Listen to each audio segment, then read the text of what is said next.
ఇదే కాకుండా చాలామందికి డాక్టర్ గారు నాకు గ్యాస్ట్రైటిస్ ఉందని వస్తుంటారు. బట్ అన్ని టెస్టులు చేస్తే కూడా మనకు నార్మల్ ఉంటుందన్నమాట. గ్యాస్ట్రైటిస్ ఉండదు, అల్సర్ ఉండదు, ఇంటెస్టైన్స్ బానే ఉంటాయి. సో, ఇట్లాంటి వాటిలలో కొంతమందికి మనం దీన్ని ఐబీఎస్ అంటే ఇరిటబుల్ బౌవల్ సిండ్రోమ్ అని పేరు పెట్టడం జరుగుతుంటుంది. సో, ఈ ఇరిటబుల్ బౌవల్ సిండ్రోమ్ ఏంటంటే మనం ఏ టెస్ట్ చేసినా ఏం దొరకదనమాట. కానీ ఇంటెస్టైన్స్ అనేవి సున్నితంగా మారి సెన్సిటివిటీ పెరిగి దానివల్ల మంట అనేది వస్తుంటుంది. ఇది ఉన్న వాళ్ళు ఏంటంటే డైటరీ మోడిఫికేషన్, స్ట్రెస్ మోడిఫికేషన్ చేయడం వల్ల మెడికేషన్స్ కంటే కూడా ఇంపార్టెంట్ అనమాట ఇవి. డైటరీ మోడిఫికేషన్, స్ట్రెస్ మోడిఫికేషన్ చేయడం వల్ల ఆ మంటనే తగ్గించవచ్చు. ఇవే కాకుండా కొంతమందికి small intestine problems, small intestine cancers, tumours కానీ ఆర్ లార్జ్ ఇంటెస్టైన్‌లో ఉన్నప్పుడు కూడా కొంతమంది ఎక్కువగా స్పెసిఫిక్‌గా చెప్పలేని వాళ్ళు కూడా కొంతమంది నాకు మంటుంది అని వస్తుంటారు. బట్ మనం టెస్టులు చేసినట్టయితే డిఫరెంట్ కండిషన్ బయటపడి దానికి డిఫరెంట్ ట్రీట్మెంట్ ఇచ్చే అవకాశం ఉంటుంది. సో, ఈ మంట అనేది ఒక గ్యాస్ వల్లనే కాదు, ఒక యాసిడ్ వల్లనే కాదు, ఒక అల్సర్ వల్లనే కాదు, విపరీతమైన జబ్బులు కూడా కొంతమందికి ప్యాంక్రియాటిక్ ట్యూమర్స్ అనుకున్నాము,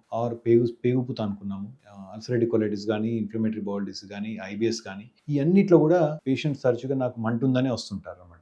కానీ యాజ్ ఎ డాక్టర్గా, యాజ్ ఎ స్పెషలిస్ట్గా మనం మన ఇన్ఫర్మేషన్ తీసుకోవడము, దాన్ని ఇన్వెస్టిగేట్ చేయడం వల్ల ఇది సింపుల్ మంటనా, సింపుల్ ఎసిడిటీ మంటనా, ఆర్ మనం ఏమైనా ప్రమాదకరమైన జబ్బుని ఏమైనా మిస్ అవుతున్నామా చూసుకొని దానికి అప్రోప్రియేట్గా ట్రీట్మెంట్ ఇవ్వడం జరుగుతుంది.